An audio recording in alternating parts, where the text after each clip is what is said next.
Halo semuanya, selamat datang di saluran kurang 10 menit. Hari ini kita akan membahas anatomi pelanggaran cyber, dari kode hingga kesalahan manusia. Bayangkan saja, kita ini sedang membuka sebuah ensiklopedia digital yang super detail tentang peperangan modern. Di medan perang yang satu ini, senjatanya itu bukan peluru, melainkan barisan kode. Dan garis depannya, tentu saja, infrastruktur digital yang kita andalkan setiap hari. Nah, kita mulai dari sebuah titik yang jujur aja sangat mengejutkan. Admin 1, 2, 3, 4. Kalian mungkin mikir, ini mah cuma contoh konyol di buku panduan TI kan? Sayangnya enggak, ini jauh lebih nyata dan mematikan. Ini adalah password yang benar-benar dipakai sebagai jalan masuk awal oleh peretas dalam serangan ransomware yang melumpuhkan pusat data nasional kita. Ya, krisis nasional berskala besar yang merusak layanan publik itu berawal dari kelemahan password yang sangat memalukan ini. Gimana ceritanya hal itu bisa terjadi? Mari kita bedah sama-sama. Sebagai gambaran, ini dia daftar isi dari ensiklopedia digital kita hari ini. Kita akan mulai dari tragedi pusat data nasional, lalu masuk ke anatomi kerentanan sistem, serangan rantai pasok, faktor manusia, kerangka kerja pertahanan cyber, dan terakhir, praktik manajemen patch. Ini bakal jadi perjalanan kita buat paham gimana sistem bisa jebol dan gimana cara kita memperbaikinya. Oke, mari kita selami bagian pertama ini, tragedi pusat data nasional. Skala ancaman digital yang ada di depan mata kita itu benar-benar masif. 3,64 miliar, gila nggak tuh angkanya? Badan Siber dan Sandi Negara mencatat ada segini banyak anomali siber yang terdeteksi hanya di paruh pertama tahun 2025 saja. Bayangkan, gempuran sebesar itu tiap hari. Dan seperti yang kita tahu, kelompok ransomware Lockbit 3.0 akhirnya berhasil menjebol sistem, menyandera data, dan melumpuhkan lebih dari 210 instansi pemerintah secara bersamaan. Kalau kita butuh bukti seberapa rapuhnya pertahanan kita, evaluasi akademik dari jurnal Teknobis ini jawabannya. Mereka menempatkan Indonesia di peringkat ke-8 dunia untuk insiden kebocoran data. Laporan ini dengan sangat jelas memaparkan kelemahan sistemik kita. Nggak ada sistem pencadangan yang layak dan tata kelolanya sangat buruk. Ibaratnya kita ini main akrobat tapi nggak pakai jaring pengaman. Kalau jatuh, ya habis udah. Dari krisis di tingkat lokal tadi, sekarang kita masuk ke bagian 2. Anatomi kerentanan sistem. Secara teknis, celah seperti apa sih yang bikin peretas bisa masuk? Kalian mungkin pernah dengar istilah zero day exploit. Buat yang belum tahu, bayangkan kalian punya brankas bank dengan pintu baja yang super tebal, tapi ternyata ada cacat rahasia di desain engselnya. Masalahnya, cuma kawanan perampok yang tahu soal cacat ini. Pembuat brankasnya punya waktu 0 hari buat memperbaiki. Ya, karena mereka sama sekali nggak sadar ada kelemahan itu sampai banknya benar-benar kebobolan. Nah, yang benar-benar menarik di sini adalah gimana kerentanan ini bekerja di dunia nyata. Ada kegagalan kontrol akses, di mana pengguna biasa tiba-tiba bisa dapat hak istimewa layaknya admin. Ada kegagalan kriptografi yang bikin data sensitif kalian terekspos tanpa pelindung. Lalu ada injeksi SQL.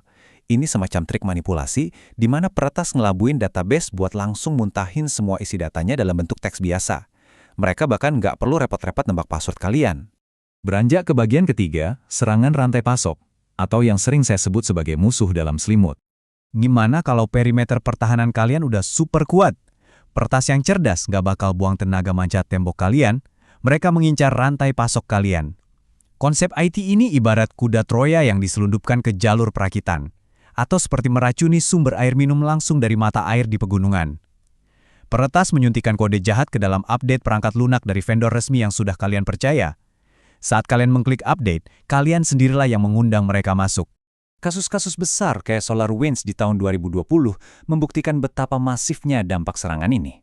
Lewat satu kali update perangkat lunak yang sudah diracuni, hacker mendapatkan akses jarak jauh ke belasan ribu server pemerintah dan perusahaan elit secara bersamaan. Mereka nggak perlu meretas ribuan perusahaan itu satu persatu, mereka cuma perlu meretas satu titik pusat yang terpercaya dan efek dominonya menghancurkan semua orang. Lanjut ke bagian 4, faktor manusia dan kesalahan. Ini adalah titik paling lemah dari sistem apapun. Perangkat keras dan perangkat lunak terbaik di dunia ini cuma sekuat orang yang menggunakannya. Berbagai data menunjukkan bahwa kesalahan manusia terlibat dalam 60-95% pelanggaran cyber, kita ambil garis tengah di 75%. Dan ada statistik lokal yang benar-benar bikin geleng kepala, hampir 67% pengguna internet di Indonesia mengaku tidak pernah mengganti password mereka. Sama sekali, kelalaian ini benar-benar jadi karpet merah buat para hacker. Dan ini mengilustrasikan dengan sangat brilian bagaimana peretas memanfaatkan psikologi kita. Mereka menggunakan taktik rekayasa sosial yang sekarang makin super canggih berkat bantuan AI. Mereka bisa menyamar jadi atasan atau rekan kerja kalian, menciptakan skenario palsu agar kalian merasa panik atau terdesak. Ujung-ujungnya, kalian sendiri yang secara sukarela menyerahkan kunci keamanan atau menyetujui akses masuk mereka. Peretas modern tidak lagi meretas mesin, mereka meretas manusia. Oke, mari kita masuk ke bagian kelima. Kerangka kerja pertahanan cyber. Bagaimana para profesional keamanan memetakan dan menghentikan semua ancaman ini? Disinilah kita menggunakan kerangka kerja seperti Cyber Kill Chain dari Lockheed Martin. Anggap saja ini sebagai peta jalan gaya militer yang sangat linier. Peta ini menunjukkan perjalanan selangkah demi selangkah yang dilakukan peretas, mulai dari menginter target, merakit senjata digital, mengirimkannya via email jebakan, mengeksploitasi sistem, hingga mengambil alih kendali. Kalau kita bisa mendeteksi mereka di salah satu tahap ini, kita bisa memutus rantai serangannya sebelum kerusakan parah terjadi. Kalau kita membandingkannya dengan MITRE ATT&K, analoginya begini. Cyber Kill Chain itu ibarat peta jalan raya yang memberi gambaran rute perjalanan peretas dari luar menuju ke dalam kota. Sedangkan MITRE ATT&K itu adalah GPS, belokan demi belokan. Dia menunjukkan dengan sangat detail taktik dan manuver apa saja yang akan digunakan si peretas saat mereka sudah berada di dalam sistem kalian. Keduanya sangat krusial. Dan sampailah kita di bagian ke-6, sekaligus mekanisme pertahanan yang paling praktis, Praktik Management Patch, kebersihan digital yang sangat mendasar. Jadi, poin krusialnya ada di angka ini. Tahukah kalian kalau 57% perusahaan yang pernah diretas mengakui bahwa serangan tersebut sebenarnya bisa dicegah? Kenapa? Karena patch atau perbaikan pembaruan keamanan itu sudah tersedia, tapi mereka mengabaikannya. Penyerang masuk bukan karena mereka jenius, tapi karena kita lupa mengunci jendela. Bayangkan analogi nyata ini. Menunda patch keamanan itu sama konyolnya dengan membiarkan atap rumah kalian bocor padahal kalian tahu persis badai besar sedang menuju ke arah kalian. Atau ibarat membiarkan pintu depan rumah kalian nggak dikunci cuma karena kalian terlalu sibuk. Manajemen patch bukan cuma tugas bersih-bersih staf TI, ini adalah budaya keamanan.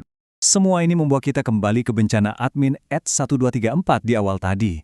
Ingatlah bahwa serangan cyber yang paling canggih dan merusak seringkali hanya mengandalkan kelalaian kita yang paling sepele. Mulai sekarang, saya ingin meninggalkan sebuah pertanyaan untuk kalian. Apakah Anda membiarkan pintu digital Anda tidak terkunci? Saya harap ensiklopedia digital kita hari ini membuka mata kita semua. Tetap waspada dan teruslah belajar.